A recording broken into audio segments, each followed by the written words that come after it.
Okay. This is Mary Ward, DNP student at Frontier Nursing University. I am presenting my PC711 clinical teaching plan. My teaching plan today is going to be teaching nurses to perform high quality chest compressions during CPR. The background information, the reason I chose this topic is because cardiovascular disease accounts for 33.6% of mortality. Cardiovascular disease causes 1 in every 3 deaths in the United States. On average, more than 2,200 Americans die of CVD each day, 1 death every 39 seconds.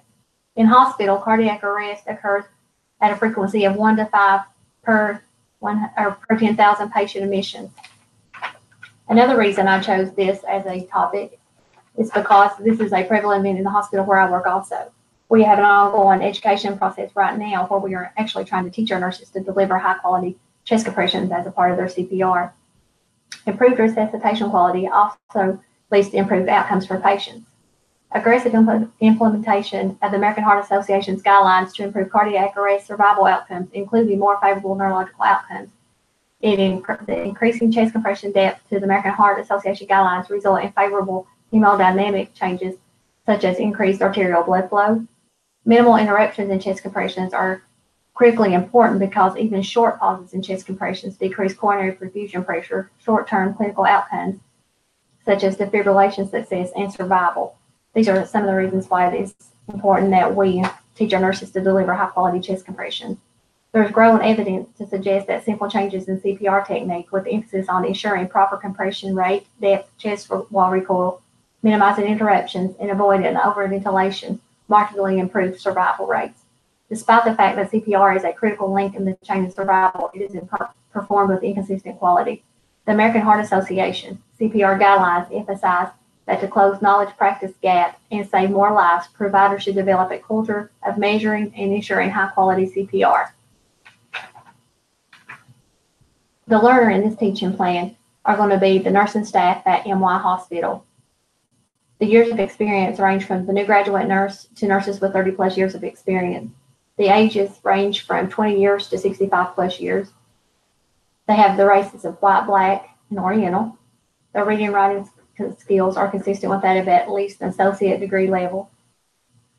The primary language is English, and there is no identified cultural considerations. The goal of my teaching project: the nursing staff at MY Hospital will be able to perform high-quality chest compressions per the American Heart Association guidelines on adult patients in cardiac arrest with 95% accuracy immediately and again in 90 days following this educational session. The objectives: number 1, by the end of the educational session, the members of the nursing staff at MY Hospital will be able to recite the American Heart Association's guidelines for chest compression rate, depth, and recoil in relation to adult patients. Number 2, by the end of the educational session, the members of the nursing staff at MY Hospital will be able to verbalize time interval between role changes to avoid rescuer fatigue or the fatigue of the person actually performing the compressions. And number 3, by the end of the educational session, the members of the nursing staff at MY Hospital will be able to perform high-quality chest compressions on adult patients in cardiac arrest per American Heart Association guidelines regarding rate, depth, and chest recoil. The methods of instructions I will be using are the American Heart Association 2015 BLS video, along with lecture and simulation using a high-fidelity mannequin. There has been several studies done recently in the past 5 years over using a high-fidelity simulation. One study is the high-fidelity simulation effects on CPR knowledge, skills, acquisition, and retention in nursing students. This was a two-armed randomized controlled trial with evidence level of 2.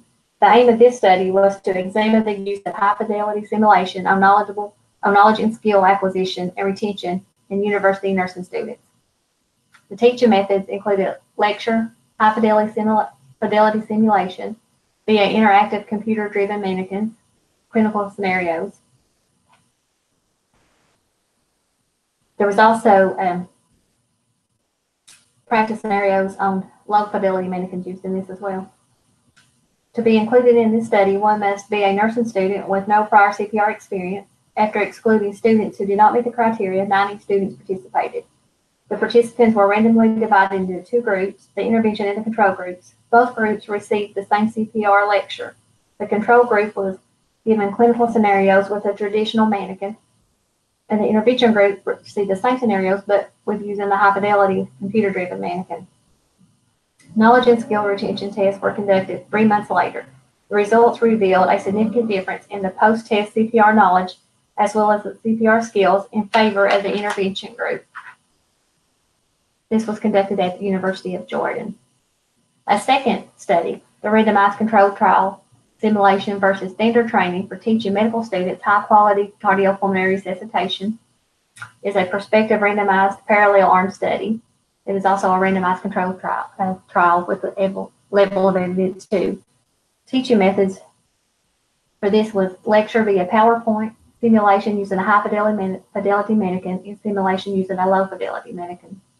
The purpose of the study is to compare the effectiveness of high-fidelity simulation versus traditional low-fidelity mannequin training for medical students and the American Heart Association BLS CPR guidelines for chest compressions, rate, depth, and recoil, and compression fraction. Although this study was conducted for medical students, it is pertinent to the lesson plan, especially because it focuses on compression portions of the CPR. Participants were 74th year medical students. They were randomized for a computer random number generator to either the control or the intervention group. All participants received PowerPoint lecture on the American Heart Association guidelines for CPR and emergency cardiovascular care. The intervention group was trained with clinical scenarios using the high-fidelity simulation, and the control group was a traditional mannequin but did not receive the same clinical scenarios. Receive the same clinical scenarios. The training took place over 8 months. The performance metrics measured for high-quality CPR specifically defined in the American Heart Association guidelines for CPR and chest compressions, rate, depth, and recoil, and compression fraction. The conclusion of the study, the trained participants, the high-fidelity simulation trained participants yielded CPR performance that more closely adhered to the American Heart Association CPR guidelines. In a third study, the comparison between an instructor-led course and training using a voice advisory mannequin in initial CPR skill acquisition, which is also a randomized control style study, as a blinded parallel group trial, level 2 evidence. The objective of this study was to compare training using a voice advisory mannequin, or VAM, with an instructor-led or IL course in terms of application of initial CPR skills as defined by the 2010 resuscitation guidelines. The teaching methods were included video practice while watching, lecture, and one-on-one training with a VAM. Participants were randomly divided into two groups. One group received instructor-led training that included practice while watching videos, followed by 20 minutes of explanation and correction of CPR skills by the instructor. The VAM group received 20-minute lesson from the instructor about the principles of CPR. Each participant then practiced individually for 1 hour on the VAM. After training, all participants were evaluated as they performed CPR for 4 minutes using the CPR simulator. In conclusion, both methods were effective for initial CPR skill acquisition, especially for chest compressions, but neither method taught ventilation satisfactorily. A fourth study on this topic, the effectiveness of simplified chest compression only CPR training program with or without preparatory self-learning video, a randomized controlled trial. It's a level 2 evidence. The teaching methods include instruction via video, hands-on mannequin, and an AED trainer, as well as lecture. The purpose of this study was to evaluate the effectiveness of a 1 hour practical chest compression only CPR training with and without a preparatory self-learning video. The participants were randomly assigned to either a video or a control group. The video group received a 7-minute self-learning video to watch prior to the 1 hour chest compression only CPR training program. After the training, the primary outcome measure, the total number of chest compressions during a 2-minute period. The results show 1 hour chest compression only CPR training makes it possible for the general public to perform satisfactory chest compressions, although a self-learned video encouraged participants to perform the CPR. Their performance levels were not significant, confirming that practical training as well is essential to the video. The synopsis of the literature review. These studies have the common thread that they all are a form of a randomized controlled trial, yielding a level of evidence too. They all have the common purpose to determine the best way to teach high-quality chest compressions. There is a difference in the learning group in that in one study, the participants are the general public, adults. The other 3 are all students in the medical field: EMT students, nursing students, and medical students. Although learners in my teaching plan will be nursing staff, I feel the fact that all students are in the medical field and that all study participants were of the adult. This will mean that my teaching plan will also have similar outcomes. One of the biggest differences in the studies are the teaching methods used. However, even though they are different, they all do have a common thread: hands-on practical training. 2 studies use simulation, both high and low fidelity, as a method of instruction. One study uses instructor-led lecture with a practice while watch video and voice advisory mannequin training as the teaching method. The last study's main method is hands-on practical training and the use of self-learning videos. The most significant similarity in the 4 studies is, even though they are not identical, they all agree that practical hands-on training is essential to learn high-quality chest compressions.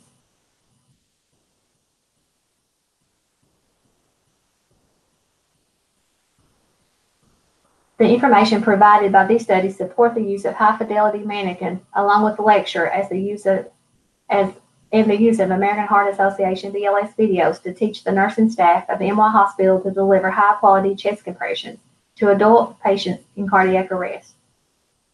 The studies provide evidence to support the use of high-fidelity simulation and mannequin to teach the high-quality chest compressions.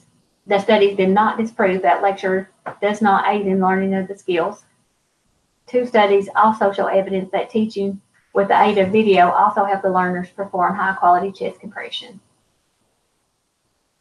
Teach a nursing staff to perform high-quality chest compressions by using a high-fidelity mannequin along with lecture aided by the American Heart Association video will combine the teaching methods proven successful in all 4 studies.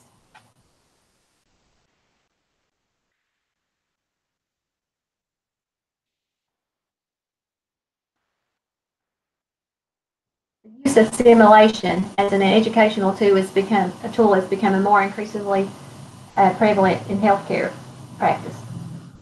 And it also goes along with my philosophy of teaching. My personal philosophy is that education is the building blocks of life. In some way, every part of who we are stems from what we have learned and how we have learned it. I believe teachers have the most noblest career in the world. My goal is to influence the lives of my pupils and instill into them the passion and love for our profession.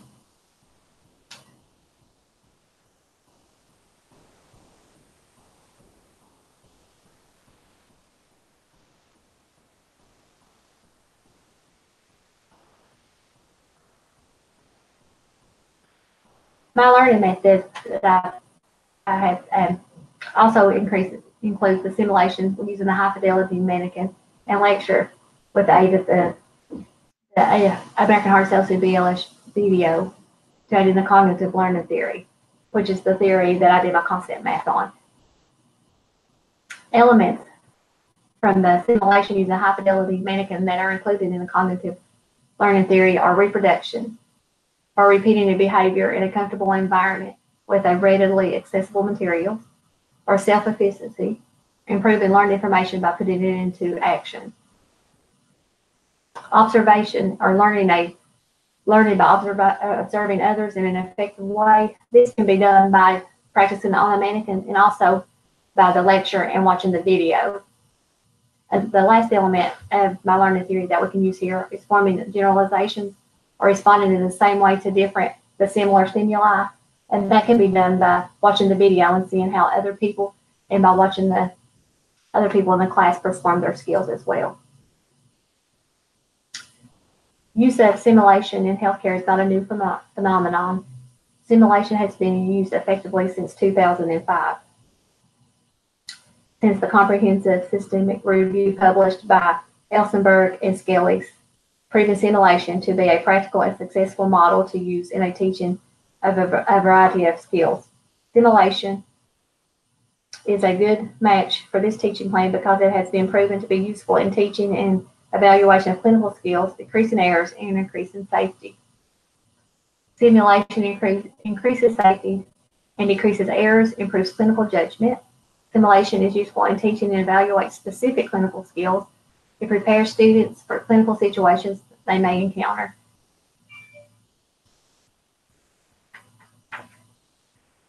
By the end of the educational session, the members of the nursing staff of my hospital or MY hospital will be able to verbalize the American Heart Association guidelines for chest compression rate, depth, recoil, in relation to adult patients. The method that I plan to use for this, the content of the American Heart Association guidelines, the method we will use will be the BLS video to perform high quality chest compression CPR on the adult section of that video. We'll have a lecture to introduce the American Heart Association chest compression guideline.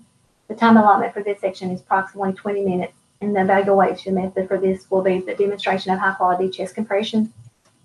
Learners will also receive a hard copy of the American Heart Association BLS instruction manual, probably 2 weeks prior to the session. The content of chest compression rate, which will be 100 to 120 per minute, will be taught with a lecture, and will also with lecture and by watching the video. This time allotment will be approximately 5 minutes. The chest compression depth of at least 2 inches will be taught by the video and also by the mannequin. Approximately 5 minutes is allotted for this. Chest compression recoil, or avoiding leaning over the chest between compressions to allow full chest recoil in between compressions, will also be taught by the lecture in the video. This will also be 5 minutes. Evaluation for all 3 skills, the chest compression rate, depth, and recoil, will be evaluated by demonstration of high quality chest compressions while verbalizing the appropriate rate, depth, and recoil. The objective by the end of the educational sessions, the member of the nursing staff at MY Hospital will be able to verbalize time interval between role changes to avoid rescuer fatigue. This content will also be the American Heart Association BLS guidelines, and the method to teach that will be the video section, perform high quality CPR on an adult. The time allotment for that section is approximately, and that is also included with the same video using objective number 1. The rescuer fatigue role compressors should last no longer than 2 minutes. Is also part of the American Heart Association guidelines, and that will be learned through lecture and on the lecture on rescuer fatigue, and the time allotment for that is approximately 5 minutes.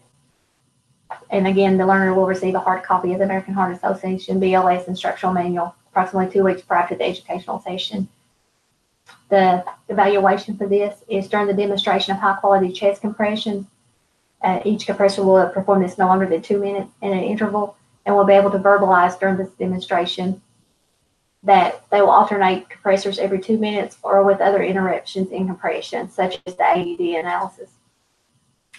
The third objective, by the end of the educational session, the members of the nursing staff at MY Hospital will be able to perform high quality chest compressions on an adult patient in cardiac arrest per the American Heart Association guidelines. This content is divided into 3 sections. The first is to deliver the chest compressions at a rate of 100 to 120 per minute, to deliver the chest compressions with a depth of at least 2 inches, and to actually deliver the chest compressions while not leaning on the chest between and to allow full chest recoil. The method to actually teach this will be to use the high fidelity simulation model with mannequin, which will give you a readout of actually what's going on. Each student will have the book to practice 2 weeks prior to the class, and evaluation will be observing each student actually perform at least 4 minutes of CPR on the high fidelity mannequin, which will give us a reading and record out of their actual performance. And they will be able to verbalize and recite the depth, rate, and the recoil. The Evaluation plan, the learner will be expected to demonstrate high-quality chest compressions with performance measures on the high-fidelity simulation mannequin.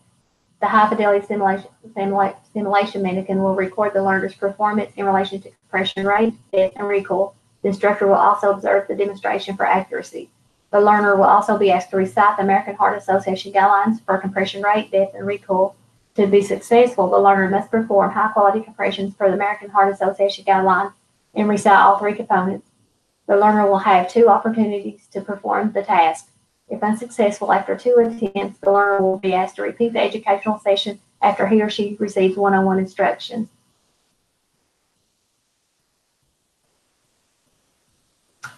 Three questions that will be included on the evaluation will be: what is the American Heart Association's recommended rate for high-quality adult chest compression?